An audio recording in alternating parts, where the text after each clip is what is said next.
What do you hate the most about dating? Men don't put in any effort. Men make the first move. Men will ask you on the first date. They'll plan it. Sometimes they'll pick you up. Often they'll pay for it. They'll sometimes buy you flowers or a gift in addition to that. Men initiate texts, phone calls, any type of communication. They move the relationship forward. Throughout the relationship, they do their best to meet all of your expectations, even though their expectation list is a lot smaller than ours. Depending on the man, you often get to move in with him, rather than it being the other way around. You benefit off all of his hard work that he has done in years and years. That's right. Men put in so much effort, from the initial conversation and even during a relationship and a marriage. He's still providing and treating a woman special. Regardless of all of this, women still demand more.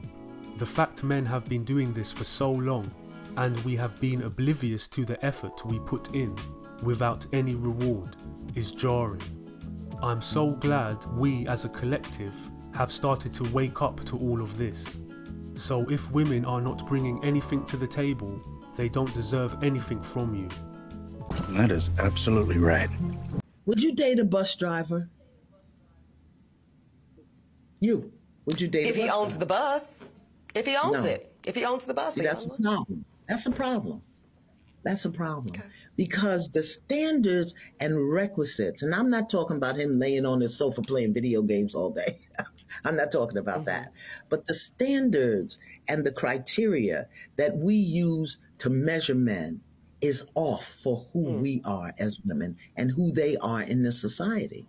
I would date a bus driver if he loved driving the bus, if he was a man of integrity, if he was good to his mama, if he treated me well, I would date a bus driver. But we think that it's another human being's responsibility to give us what we need instead of us building together. I can build with a bus driver. I'd have my little stash over on the side in my prenup, but I could build with a bus driver. So I think some of the criteria that we look for in the reality of today keeps us unhappy, keeps us angry, keeps us imbalance. And then when the men show up, we want to beat them up because they're not living up to our standards and criteria. And it's not working, beloved. It's just not working. So it's not that it's bad or wrong. It's obsolete.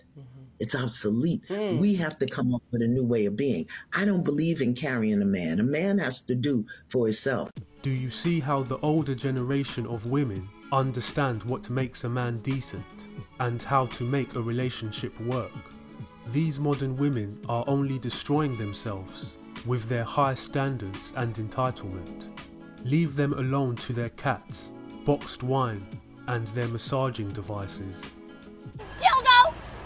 I'm just gonna lay it out straight. We're in a dating crisis.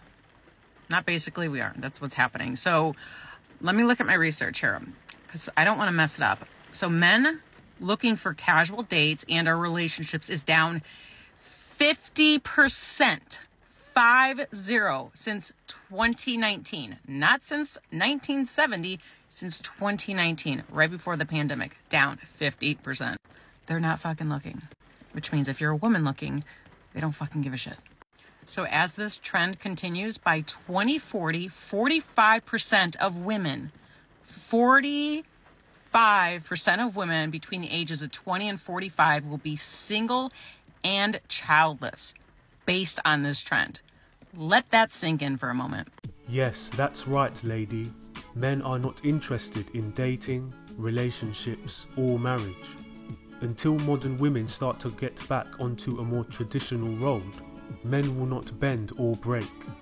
It was not men who changed, women changed, and they expected men to change with them, but men refused.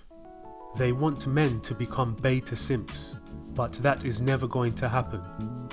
The majority of men will not throw out their values or morals for this modern world. Instead, men are holding on to their masculinity and personal power.